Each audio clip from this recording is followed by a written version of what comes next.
আজ তোমাদের বিজ্ঞান অনুশীলন বইয়ের পঞ্চম অধ্যায় সমাধান অনুশীলন বইয়ের পঞ্চম অধ্যায় সমাধান করে দেখিয়ে দিয়েছি। আমাদের ল্যাবরেটরি অধ্যায়।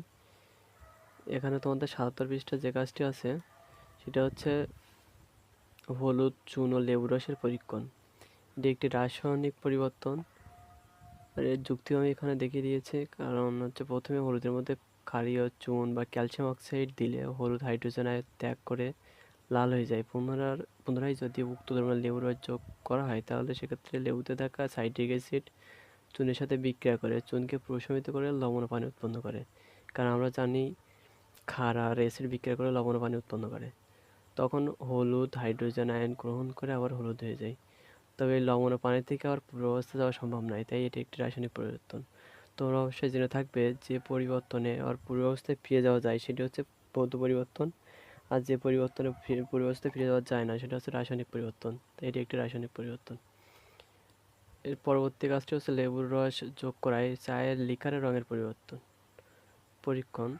আচ্ছা, এটা হচ্ছে পরিবর্তনের নাম রাসায়নিক পরিবর্তন, কারণ চায়ের মধ্যে থিয়ারোবিগিনস নামক এক ধরনের নির্দেশক থাকায় লেবুর রস যোগ করলে চায়ের অম্লতা বৃদ্ধি পায়। অম্লতা বৃদ্ধি পেলে থিয়ারোবিগিনস হাইড্রোজেন আয়ন গ্রহণ করে চায়ের রঙকে হালকা করে ফেলে। আর এই হালকা রঙকে পুনরায় সহজে গাঢ় রঙে ফিরিয়ে আনা যায় না, তাই এটি একটি রাসায়নিক পরিবর্তন। এরপরে হচ্ছে ইলেকট্রন বিন্যাস। ফ্লোরিনের ইলেকট্রন সংখ্যা হচ্ছে বা পারমাণবিক সংখ্যা হচ্ছে ৯। আর আমরা জানি 2n², অর্থাৎ এর মান 1 হল প্রথম কক্ষপথে তোমার সেক্ষেত্রে 2টা ইলেকট্রন থাকবে। এর মান 2 হলে দ্বিতীয় কক্ষপথে 8টা ইলেকট্রন থাকবে। তো প্রথম কক্ষপথে আমরা 2টা ইলেকট্রন নিছি, আর বাকি থেকে 7টা, সেই 7টা আমরা দ্বিতীয় কক্ষপথে নিয়ে নিছি। পরেরটা হচ্ছে পটাশিয়াম 19, এটাও একইভাবে নিয়েছি আমরা। প্রথম কক্ষপথে 2টা, দ্বিতীয় কক্ষপথে 8টা, তাহলে 10টা।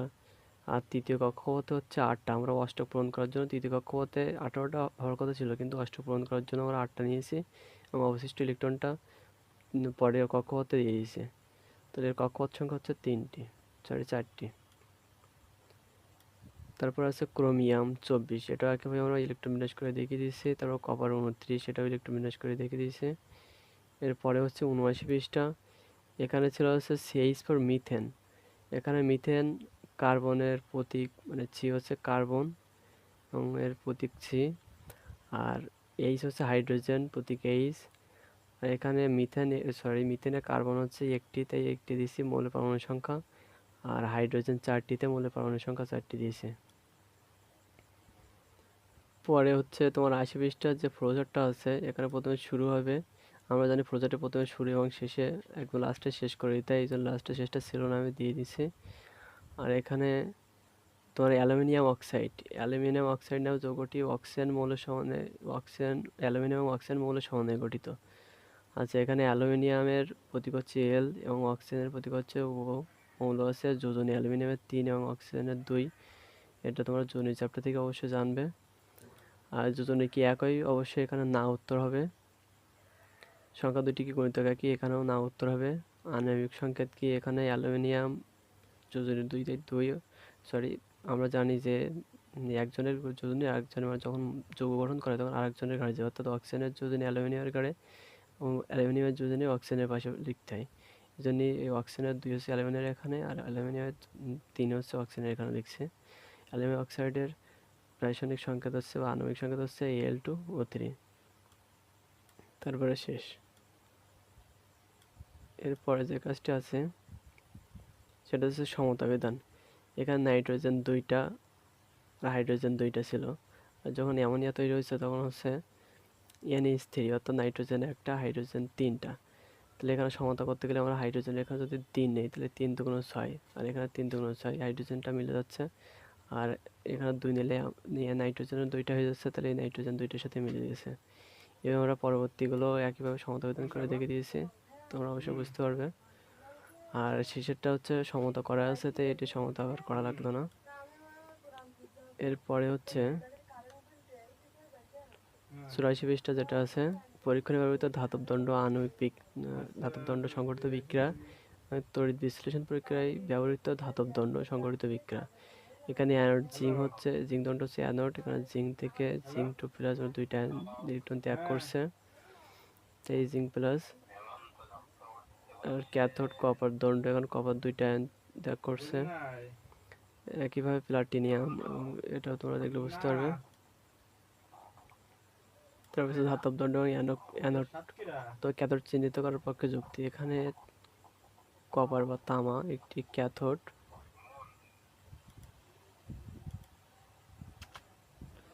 যুক্তি কপার ইলেকট্রন ত্যাগের প্রবণতা জিঙ্কের চেয়ে কম, তাই জিঙ্কের ত্যাগ করা দুইটি ইলেকট্রন তারের মাধ্যমে কপারের চেয়ে এবং কপার তা গ্রহণ করে, ফলে সেখানে বিজারণ ঘটে। আর আমরা জানি ক্যাথোডে বিজারণ ঘটে, তাই এটি একটি ক্যাথোড। এবং পরে জিঙ্ক, এটি একটি অ্যানোড, কারণ জিঙ্কের ইলেকট্রন ত্যাগের প্রবণতা কপারের তুলনায় বেশি, তাই জিঙ্ক দুটি ইলেকট্রন ত্যাগ করে ধনাত্মক পরিণত হয়। এখানে ইলেকট্রন ত্যাগ বা জারণ ঘটে, আর আমরা জানি অ্যানোড জারণ ঘটে, এটি একটি অ্যানোড। এরপর আছে বস্তুর নাম, এটা লেবু। লেবুতে সাধারণত আমরা জানি সাইট্রিক অ্যাসিড থেকে, তাহলে এটা একটা অম্ল বা অ্যাসিড, কারণ হচ্ছে এটি নীল লিটমাসকে লাল করে। তারপর চুন, আমরা জানি এটা একটি ক্ষারক, কারণ এটা লাল লিটমাসকে নীল করে। তেঁতুল, টার্টারিক অ্যাসিড থাকে, তাহলে এটি অম্ল। ডিটারজেন্ট, একটি ক্ষারক। বাকি দুইটা আমি লিখে দিই, এটা তোমরা তোমাদের নিজেদের মতো করে লিখে নেওয়া ব্যবহার্য জিনিস থেকে, যা দৈনন্দিন কাজে ব্যবহৃত করো। তারপর হচ্ছে অম্লের ব্যবহার। আমরা কী কাজে ব্যবহৃত করি? অ্যাসিটিক অ্যাসিড কালি এবং রঙের জন্য দ্রাবক হিসেবে ব্যবহার করা হয়। ভিনেগার বা অ্যাসিটিক অ্যাসিড খাবার সংরক্ষণে সাহায্য করে। খাবারের স্বাদ বৃদ্ধি ও ক্ষতিকারক জীবাণু ধ্বংস করার জন্য সাইট্রিক অ্যাসিড ব্যবহৃত হয়। অন্যদিকে ক্ষারকের ক্ষেত্রে পোকামাকড় তাড়াতে, কাপড় পরিষ্কার করতে, জীবাণুমুক্ত করতে, পানি পরিষ্কার করতে ক্যালসিয়াম কার্বনেট বা চুন ব্যবহৃত হয়। লবণের ক্ষেত্রে লবণ খাবারের স্বাদ বৃদ্ধিতে ব্যবহৃত হয়। লবণ খাবার সংরক্ষণ করতে ব্যবহৃত হয়। বিভিন্ন ধরনের স্বাদ তৈরিতেও লবণ ব্যবহৃত হয়। ভিডিওটা যদি তোমাদের ভালো লাগে তো অবশ্যই লাইক, কমেন্ট এবং শেয়ার করতে